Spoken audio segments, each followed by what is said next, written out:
Hello and welcome to this special author interview for Spotlight Indie. I am your host, Frasier Armitage, part-time robot, full-time nerd, author of New Yesterday, Time's Ellipse, and A Stitch Between Worlds. And as always, I am joined by the lovely H.L. Tinsley. Holly, how are you doing? I am very good, thank you, Frasier. I am happily sat here in my very dark bat cave, but I'm very excited to be here and to be hanging out with you guys tonight. And it is a pleasure to be able to be debuting your new hair, Holly. I mean, how awesome Thank is you. that? It's Thank you like very much. it is. It's either that it's a very dark room, and the blonde looks purple, but it's like, but that is your new hair, right? It is. It is. I've gone for the bangs. I'm debuting them this evening, and yeah, it is a very dark room though, so probably not showing it in the best light. But never mind. So. Give us your thumbs up on the bangs if you're in the chat and like, yeah, you're wanting to comment on this post. That would be Please comment on my hair. That would be great. Yeah, please. Holly needs it. I do. Joining us today is an incredible author. It is Livia J Elliot. Livia, how's it going? All good. Thank you so much for inviting me. So happy to be here with both of you.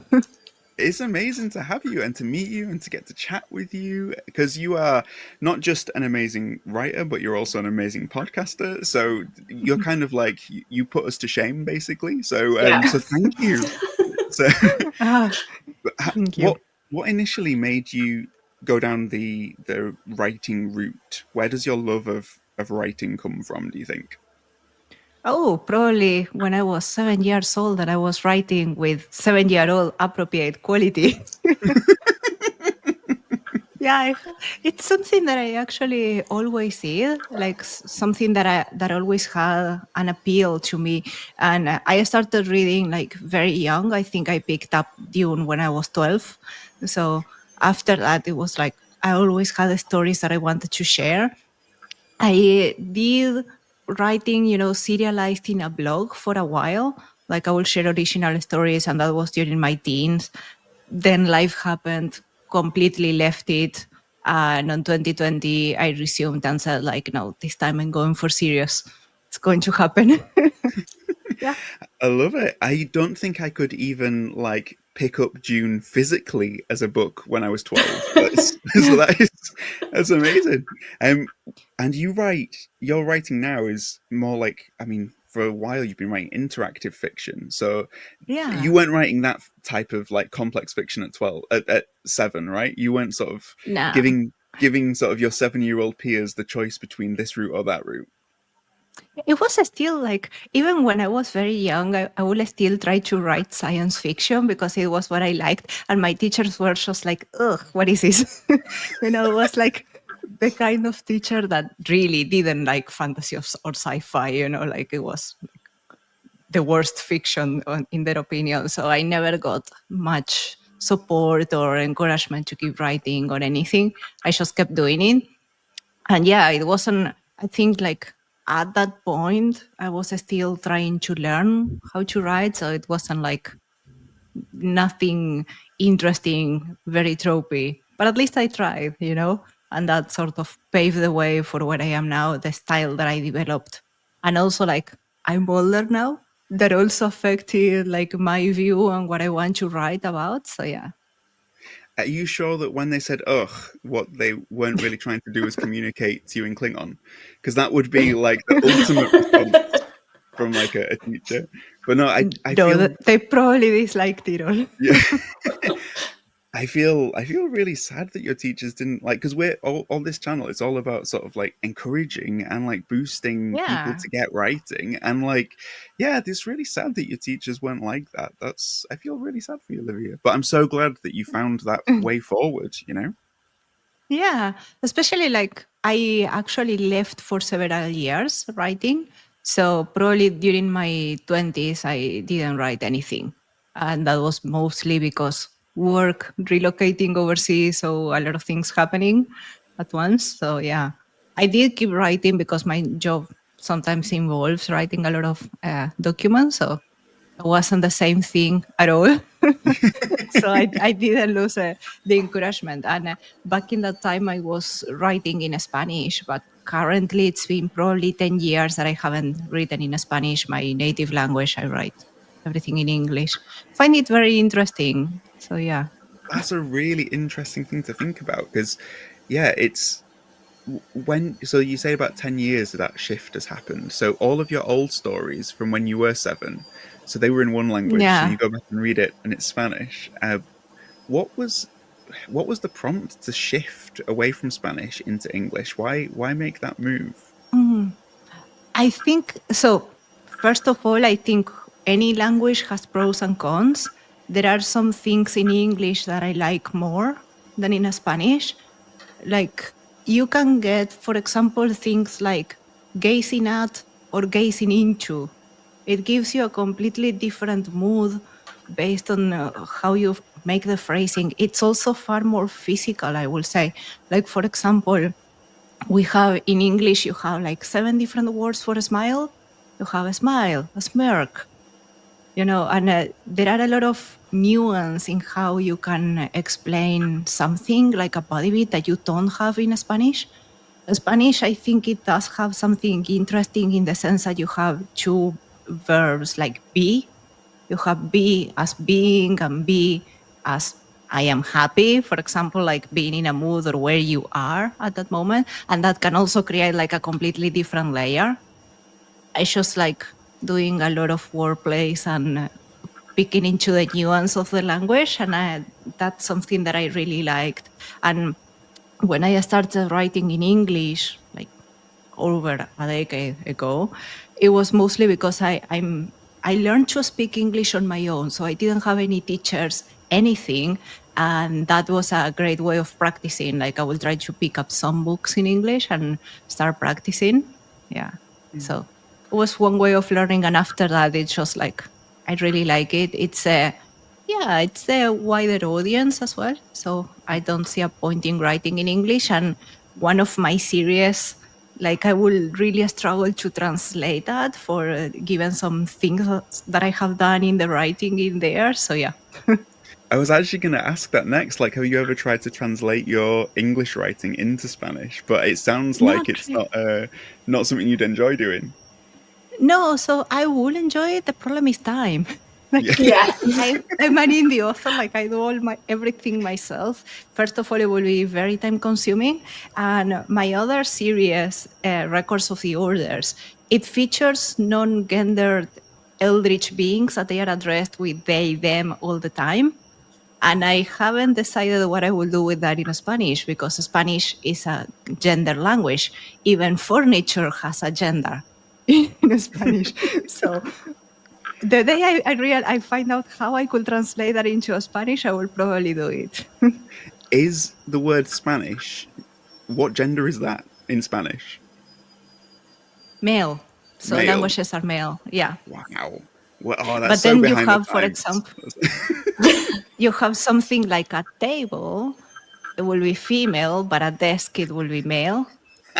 And even like I said, even furniture has a gender, so it can get complex sometimes. It's so funny because it's one of those things where it happens in language, but people forget. It also used to happen in English for certain things. So certain things in English would be gendered. So certain rooms in a house would be considered male or female. So you would have things like your painting rooms and your Yeah. music rooms that would be female, and then you'd have the library and the lounge, which would be male. So it is something that we've kind of had in the past as well. But I think as time's gone on and language has changed, it's sort of moved away from that. Yeah, and I think that sometimes the Spanish can be a bit unnecessarily complex in those things. It's also like the sentence structure is pretty different. Like the way you organize the words, let's just say it, it can be different. You tend to have longer sentences. You have the adjectives put up in a different place. So there are a lot of things, and there, like for example, I read a lot of Borges. Like I really like reading him. I think it's a pretty complex person to read. He sounds very different in English than in Spanish. Like some things can be. I will say that in some cases his Spanish, which is the original, is a bit harder, than the other one. And for example, the one that shocked me the most was Tolkien, because when I read it for the first time, I read him in Spanish. And I think the translation was a bit modernized as well, like compared to the English version that I have read that has all the quirks from the 40s, basically. And it sounded like him, but not quite like him. Like there was something missing in there, And then you have other authors like Patrick Rothfuss. Like he does a lot of wordplays, especially with the names of the characters and synonyms, and he uses as to give you some clues as to where something that may be happening. Some of those in Spanish are completely lost because you don't have a direct translation. So unless you read the English version, you are not going to realize what he did there. So I find that pretty interesting. I'm always like, if I can read the original, I will read the original and then I will read the translation as well and see that. Especially for authors that wrote originally in Spanish, I feel like I've never made the connection between like Spanish and Tolkien before, but honestly, like Mi amo el Frodo is like amazing. It fits so well. It's like, yeah. Anyway, Yeah, there are some names that are very different. Like yeah. it doesn't sound as Elvish. It has a different tone. Yeah. Yeah, yeah, Spanish elves. That's amazing. Livia, how in Spanish would you say "Go back my Kickstarter"? Support on my Kickstarter. Yes, that's what everyone needs to do. Tell us about your Kickstarter.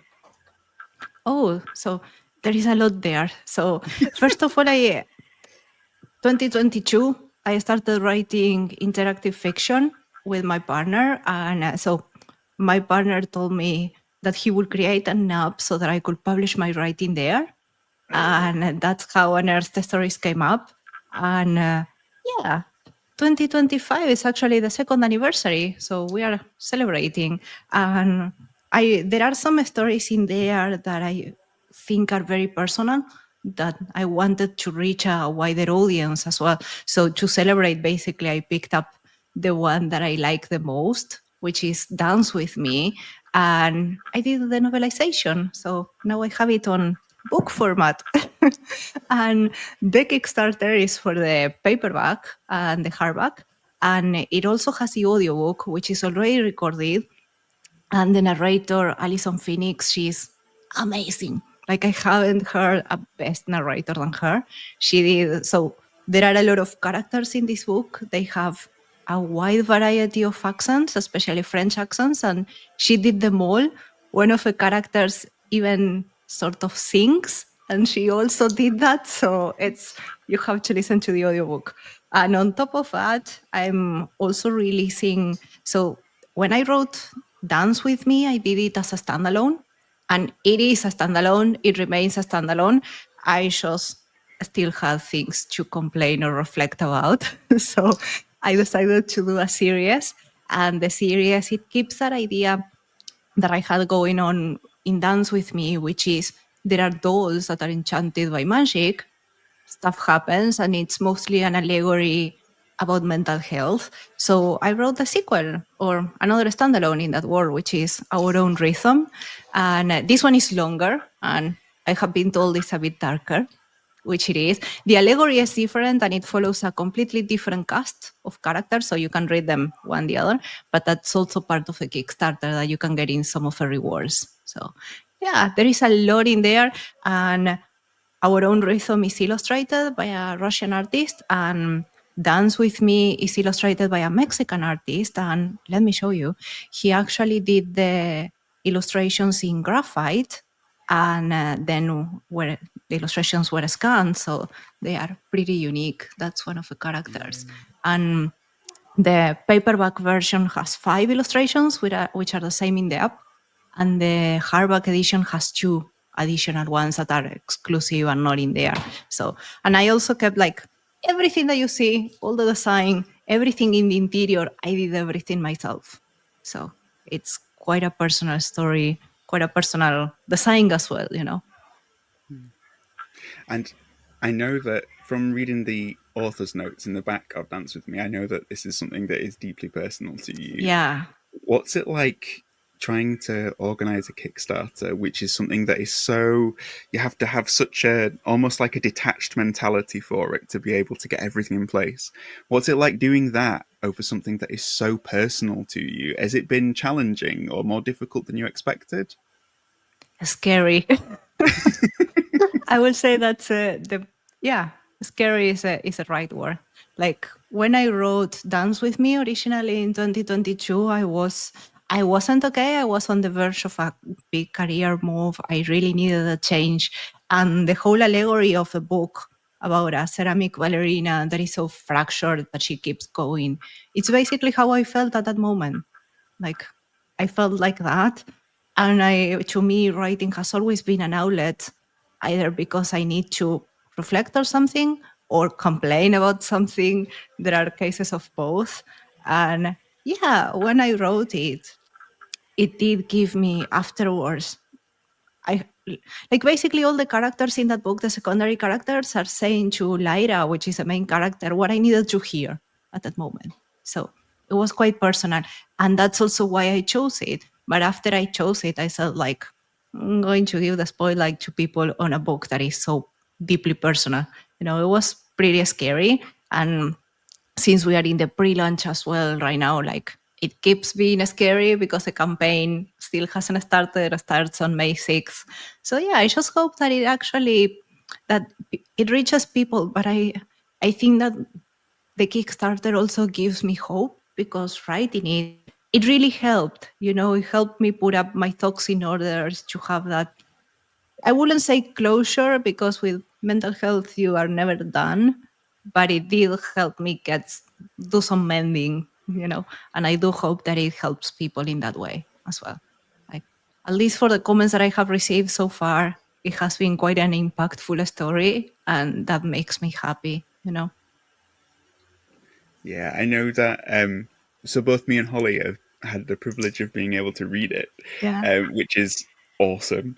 I loved it, but Holly super loved it. She kind of she fell in love with this, no joke. So I feel like I'm the wrong person to be asking you questions. I just want to say to Holly, sort of she's been very quiet, I think, because she's trying to keep the fangirl at bay. This is exactly what is happening right now. I'm trying to be as cool as I can because in a minute I'm going to be so embarrassingly fangirl over this book. So, is this you handing the reins over at this point, Frasier? Hey, I got loads of stuff that I mean, you can, but if you want to take some reins, it's entirely up to you, Holly. I'm just all loose. I'm all chill. I'm it's all good. I don't want you to feel like you have to hold back. That's all. I'll take the reins just for a short moment, and then I'll hand them back because I do want to talk a little bit about the book because I was fortunate enough to get to read a copy of it, and it is quite. Honestly, I do not say this lightly. It was one of the best things that I have read. Full stop. There's no this year. There's no of the last few months. It is a wonderful, wonderful story, and you should be incredibly proud of it. Obviously, I think that the themes and the topics are incredibly important, talking about the mental health side of it, and also that feeling of fragility and being breakable. So my question, and sort of similar to what Frasier just asked, was with something that was so deeply personal to you, what was it like developing the artwork side of it? Because you're basically asking somebody to interpret a feeling that you have and an emotion that you have into imagery. So how was that for you? So the artwork, I think that the first one that I saw is actually the first design of Lyra, which is the main character, the one that appears. I'm trying to find it. The one that appears early on the book. And when I saw her, like everything was real, even though I had already written the story and I had already seen at that point I wrote the interactive version first and I already had it in the app, in the test version. So it was still pretty incomplete. It still didn't feel real. Like when I saw this artwork in particular, I don't know, I just couldn't stop smiling. But I think that the one that actually cracked me the most was the original cover. Like the original cover, we have them on the hardback. And the artist actually did so much work because he put up like the secondary characters. He put up the L and like all the characters, and there are details from the story in that cover. And this one was, I think, the last artwork. When I saw this one, I just started like crying because I felt that he captured, everything that I wanted from the story in there. It was on this one in particular, it was quite shocking, especially because before this book, I never had artwork done on my characters. So it was also a first in there. And yeah, it was honestly incredible. I think it was the same with the audiobook. Like when I was finally able to listen to them, like just the characters came back alive and I felt that they were talking to me, had that. And that's also why I'm so grateful that I had a great artist and a great narrator as well, because I think everything comes together with both of those things, especially because when I did the book, I tried to put up the artwork exactly on the scene that you find the character, and all the artwork pieces are not just a portrait, it's just the scene in particular. Like in the scene in which I describe the character, that's what I chose to have on the artwork. So you have exactly what they are described, or at least most of it in the book. And yeah, it was pretty humbling, I will say, as well, to see them there. That's so awesome. So obviously there is a lot of an emotional weight to this story, and I really felt that as I was reading it, and that was one of the reasons I loved it so much, is I could feel everything that you had put into it. And I love stories that say one thing but are telling you something else. I think it's such a clever thing to do, and it's such a difficult writing technique that not everyone can get right. But just kind of setting aside the emotional connection just for a moment, just to talk about the story itself, for anyone that is watching this who's wondering, what kind of story is this in terms of, comparisons with the other writers that I might like. But for you yourself, Livia, are there any authors where you think, oh, if people watching this like that author, they might want to come and back my Kickstarter because it's kind of in that vein? So I'm not the best at comparisons, to be honest, but I will say like this is mostly a fairy tale fantasy, clean fantasy as well. Even though the story can get dark at some points, it's never explicit. Everything is told through an allegory. So I think, and it's also an allegory around dolls. So I think that even pretty young people could read it. I chose to keep it clean in particular because I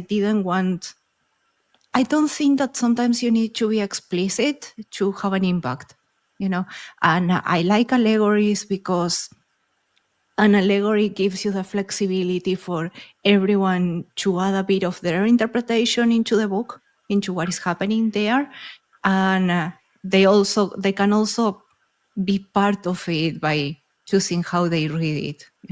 I think allegories are in general more impactful because they are a bit more timeless, if you will. Like it's not tied to a specific social situation, to a specific time. It just is. And there are elements from it that you can always pick up. So I will say that if you like allegories, if you like fairy tale fantasy, it has a vein of coming of age as well. And it does have a lot of literary elements with a strike through text or bold text and things that are generally not the norm that you will find in a book. So if you want that, this is probably something to pick. And it's also pretty tiny. It's like a novella, so 130 pages or so. So it's not a big commitment. Small but big impact. Thank you. I'm gonna hand back over to Frasier now, so I can rein myself back in. Otherwise, I will just talk for hours about how amazing this book is. But definitely, everyone going back to the Kickstarter, it is well worth it. Frasier, shall we talk a little bit about Livia's app, because this is absolutely fascinating to me. This app. Yeah, but like first, I want to do the fanboy thing. Okay, sorry. So yeah, you're not moving me. You're not gonna keep me on a leash that well tonight, Holly. I'm going off on one.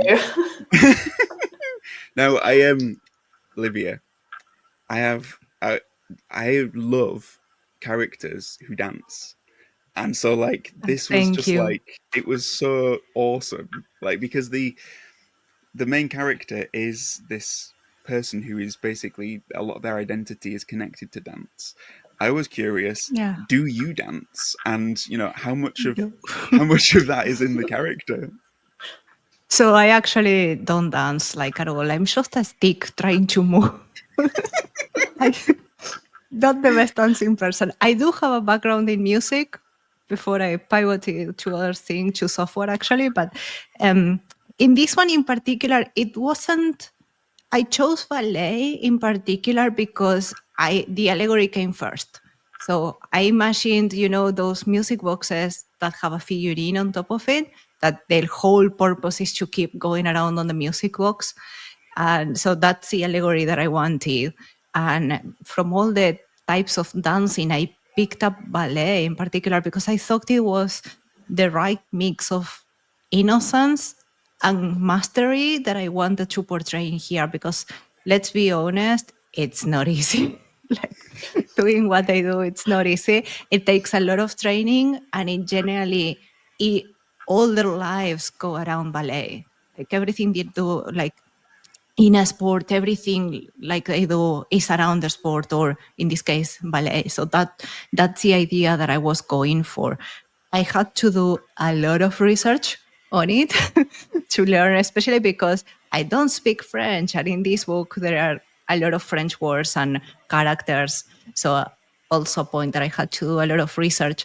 I'm not 100% confident on the dance scenes, the actual ones, but that's not really the point. What I was aiming more for was for the feeling behind it, and how the main character goes from feeling, like she says, like a proper ballerina, to feeling so broken that she just does it because that's what she's meant to do. So that's why I wanted to show that, yeah, mostly the allegory came first. And in the other book, in the sequel, we also have a dancer, but it's not ballet. So I changed at least in there. Ooh, is it like Step Up, like the sequel? Sort of a combination of like ballet with hip hop dancing. I imagine that's got to be the sequel, right? This one, no, it's actually tap dancing, not Oh, exactly tap dancing. I based it on Malambo, which is a similar thing from my home country, Argentina. It's called in a different name. In the book, it has a fancy name. And the dolls in there, they are mostly wooden dolls, so not ceramic. It has a different allegory, even though the setup is the same. We begin with the book. So a doll is awakened, comes to life because somebody enchanted them for a purpose, roughly there, but the allegory is completely different. While Dance with Me is more focused on physical and mental abuse, like emotional abuse most of all, and the depression and that comes afterwards, and the look for an identity and the understanding of self-worth. This one, Our Own Rhythm, is mostly about bullying, surviving bullying and the aftermath, which is something that in Dance with Me is left pretty open. I wanted to show in Our Own Rhythm that the journey after is not as straightforward as it may seem. That things that happen at one moment may have sequels for years. So that's where I was going, is slightly longer. And yeah, it has like a descent arc, and then it never quite goes up again, but it's the same feeling of clean fantasy, fairy tale with coming of age, and characters that also, again, were saying what I needed them to say. because tap dance is a much more brutal form of expression than ballet, Yeah. so it suits the themes really well. Also, I'm a huge Fred Astaire and Ginger Rogers geek, so I'm like, yeah, tap dancing for me is amazing. I kind of like, as I was reading this, I was trying to picture what it might look like as a ballet, and I is it too late to add that as a stretch goal? That like you'll make it into a ballet, because I think that would be amazing. Like if we could just raise enough so you could start your own ballet company, tour with it. I feel like this story is really suited to that kind of adaptation. But how would you feel like when it comes to adaptations and adapting your story, if you had like an unlimited amount of money that comes in for like the Yeah. Kickstarter, what's your dream for the story? Like, I mean, having it as a book is a dream in itself, isn't it? But what's the ultimate, like, Yeah. as big as you want I the think book? I will actually really like an animation. I think it will fit more the style of the story rather than having actors in there.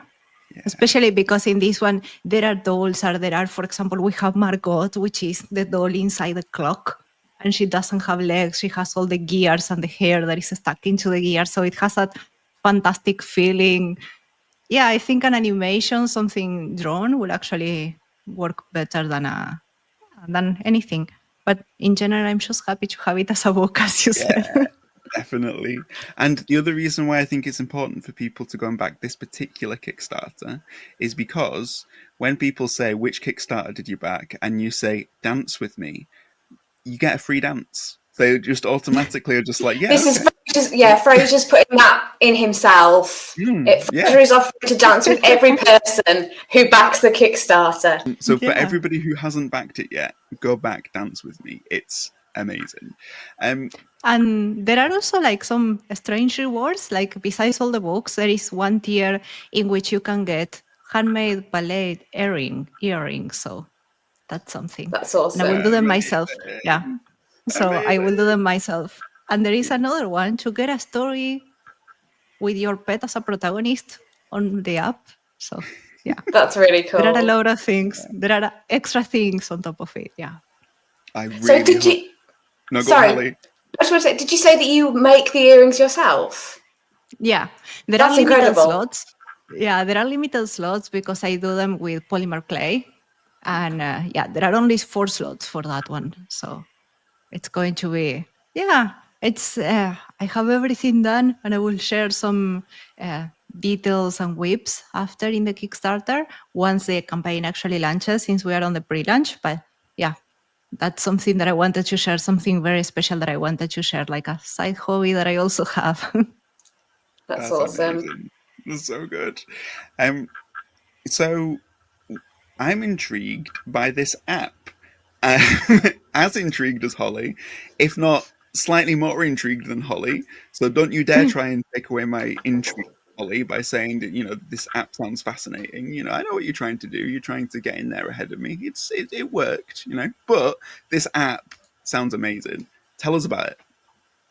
So it all started, I think, 2022.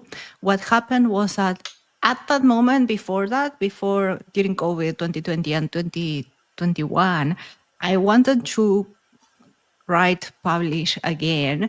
And as you can see, I don't write to market because I write what I want, not, yeah. And when I wrote one story, which was pretty ambitious, I didn't have much luck trying to go traditional. And I had written one particular story. I have not yet published that one. That was also quite personal and quite allegorical. And I had two Asians telling me that I wasn't sellable, that I wasn't marketable. And it hit hard, After that, I really didn't want to keep writing. And my partner, he saw me that I was like depressed, like a mushroom in there, because I wanted, but I said, like, what's the point? And at that point, I wasn't really familiar with the indie community. I really didn't know much. I didn't know what I would do. So he told me we have always been gamers. He's also a video game developer. And he came and told me, like, what if we do a game where you can write interactive fiction and we'll publish everything? You can write whatever you want. So that's how it started. It's called Unearthed Story. So US, us. Yeah, it's easy. Anyways. Well, after that, so something that I really wanted to do when I started to investigate and see the different possibilities, I have always been drawn to games with stories, like narrative games, like, for example, Dragon Age, Mass Effects, or Death Stranding, that type of games that also have a story behind it. And I didn't want the choices in this one in particular to be just branching choices, which is a common thing, that you take a choice, you direct the story somewhere. I wanted to use that. I wanted to leverage a whole medium in a way that I can alter the engagement of the reader in the story just by choosing. So when you are making a choice, you're not just saying something or selecting where to go, something else is happening. And so I got quite exploratory in some of the stories. Like in most of them, I have done something weird. So let me show you. The first one that I published was Restorers, and Restorers is written from the point of view of a robot. And so it's a robot, and the choices, not sure if you can see them, are actually pieces of code because you're choosing how they react. And in this one in particular, the whole point is about independence. So it has 6 different endings, and the more the robot loses itself, it starts talking in passive voice because he's no longer there.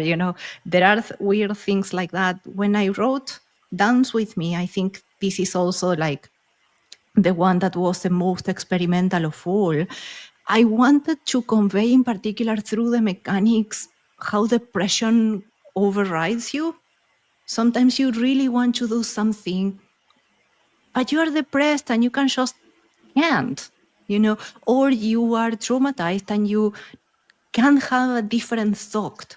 So that's where the strike through text actually came in, because I will give the reader a choice, and then in the next page, if you choose that, it will appear a strike through, and Lyra will just do something completely different, right? And sometimes the most reasonable choice, the one that appeared to be not depressed, or not, that was the one that she will actually strike through and do something completely different else. And I knew it was frustrating. I knew it was like risky because I was actively trying to frustrate my readers, but I also wanted them to experiment how it felt. It's a different mediums, and so I wanted to do something different, something that you can't really do on books. So that was one of the ways that I did here. And sometimes I will, for example, also give you the same choice, one normal, one shouting, one in bold, because those are thoughts. There is something that, for example, when you have, this is how you read, so you have the text and then you have a choice, and suppose that you want her to do this, you will just pick this one and keep swiping. You still have to read both of them before choosing. So sometimes I'm also using that as to bias what the reader will do. There is one story in particular, which is Means of Egress. It does that a lot. Like, it really depends in giving you misinformation. So are you choosing as a character will choose with the knowledge the character has, or are you choosing because you as a player know something more? This one does that a lot. This one also breaks the fourth wall. So it's always been my experimental grounds to try stuff in there. And I think it's also for me a way of pushing the medium forward in a different way. Like I say, trying to experiment on, you're not just branching, what else are you doing? And also, I really like learning when I write. I like experimenting things. I think I like to write things that I'm not comfortable with. So styles that are very different types of voices, different characters. And so Unearthed the Stories, it's really my experimental ground. Like, everything weird that I want to write, I write it there. And I think it fits the genre, but most importantly, this one is, so this is only fantasy and sci-fi. So what you have here is different types of fantasy and sci-fi, and it's generally for adults because I like allegorical stuff. I like things with themes that resonate, like that are written for the purpose of putting one thing forward and making the reader think about it. So they are all like that. We even have some cozy stories. Like, I have some cozy ones, and this one, Herald, it was based on my cat, and I even did all the illustrations in watercolor. Even those have like a softer theme of there is more than meets the eye. Because they are always misinterpreting things in funny ways, and then it turns out that it wasn't. That's the vein that we wanted to give it, and yeah, it's been a ride so far, and I think that with every update that we released, I have gotten more experimental with that. But yeah, and not too long ago, so last year, we actually started inviting authors. So we have invited authors. We have Thomas Devens, which Holly knows. We have Carl Forshaw, V.A.S.H. Garcia, and Joshua Walker. And we have other authors scaled. We actually purchase stories. So it's nice. The only problem is that they have to learn how to write it because it's not straightforward. But yeah, generally, that's also why we can't publish invited authors like so much. It takes a lot of time, to help them write something. Yeah. It sounds amazing. It sounds so cool. And congrats on doing No, something thank that's so you. cool and sort of taking the road that has made this happen for you, and not giving up on your dream. I think that's really inspirational, and like if Yeah. if people try to gatekeep, just make your own path. I love that. So yeah, Definitely. awesome. And I think it's also, at the end of the day, it's mostly text. If you read any of the Choose Your Own Adventure books from the 90s, this is mostly it. And there are other things like you don't have a character creator in these ones because it's not about the role playing, it's about being immersed in one existing character and making choices as they allow you to do. So, Lyra, for example, in the interactive version, she's quite opinionated, or her depression is quite opinionated. And so it sometimes chooses instead of you. There are others that are a bit more flexible. There are others that are very constricting, like Reflections is one of my favorites. Is another one that I wrote basically to cope. It's far darker, not the same series, so completely different thing. But yeah, I think it's a nice way, or something, a different medium. I don't get the same. There are things that I love doing in those stories that I cannot do in a book. And then there are things that I can do in books that I cannot do there. There are even things like, when do you refresh the noun instead of using the pronoun? Those things I have to take into account in there. And because it's been so different, I have learned a lot. Actually, both of the series that I have right now, Records of the Orders and Dance with Me, which is Tales of the Bookshelves, they both came from there. So That's amazing. And yeah. it sounds like you had so much fun converting it from the interactive format into the book form. And so, Yeah. yeah, I love that the people who back the Kickstarter are going to be able to get like the official novelization of this, but that still means that they Yeah. can go and they can still make choices of this Yeah. same variation by going to the Unearthed Stories. I love that Yeah.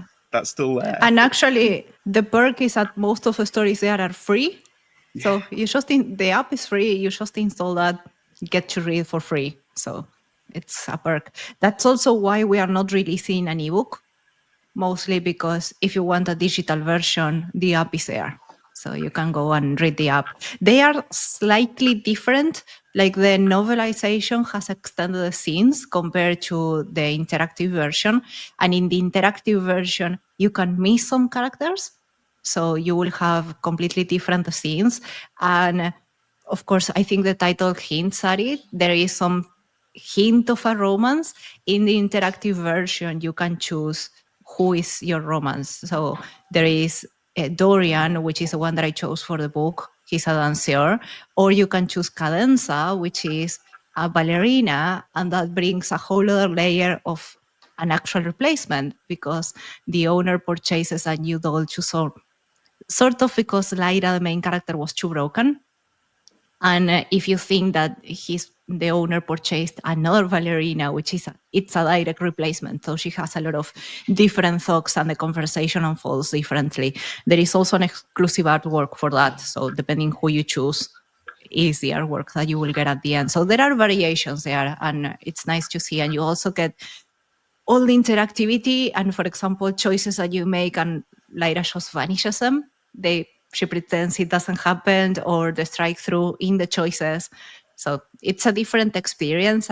Did have a, I did have to put up a lot of effort on how I will convey those things into a book, right? And yeah, sometimes I will just merge past or have to add extra text and so on, just to keep it roughly cohesive. But yeah. amazing. It sounds amazing. For everybody who is watching, check out the details. We'll put them in the description, and yeah, just go check out Dance with Me. It's just so good. Livia, thank you so much for joining us and for chatting about your Kickstarter and chatting about the book and your process and all these kinds of fun things. Yeah. Next week we're going to have you back, and you're going to be rolling for insight with us, which is going to be so exciting. But if people have enjoyed this week, where can they find you, and how can they get in touch? So where are you online? I'm almost everywhere as Livia J Elliot. That's Twitter, Blue Sky, Threads, and Instagram. Same name, Livia J Elliot. My podcast is Books and Done. It's everywhere where podcasts are, including Audible if you use it, Spotify, anywhere, and YouTube as well. And the Kickstarter, just look for Dance With Me, and it will be there in the few top pages for now because it's very new. So, yeah, thank you so much for having me. Thank you so much for being here. Holly, where can people find you and Spotlight Indie? So if people want to find me, they can find me in very dark caves usually. But online, I am on Twitter, Blue Sky, Instagram, Facebook as @Holly Tinsley. You can find Spotlight Indie on all the same platforms, obviously YouTube as well, and also at our website, www.spotlightindie.co.uk. If you are, for any reason, struggling to find Livia's Kickstarter, there will be a banner on the homepage of the Spotlight Indie website, so do go and click on there and go and back it, because this is a wonderful, wonderful book and you will really enjoy it. And give us a thumbs up if you are one of those backers. It would be great to try and sort of build some momentum. So let us know who you are so we can give you the thumbs up back. And also, make sure to comment about Holly's hair because it's glorious. And we will see you next time on Spotlight Indie.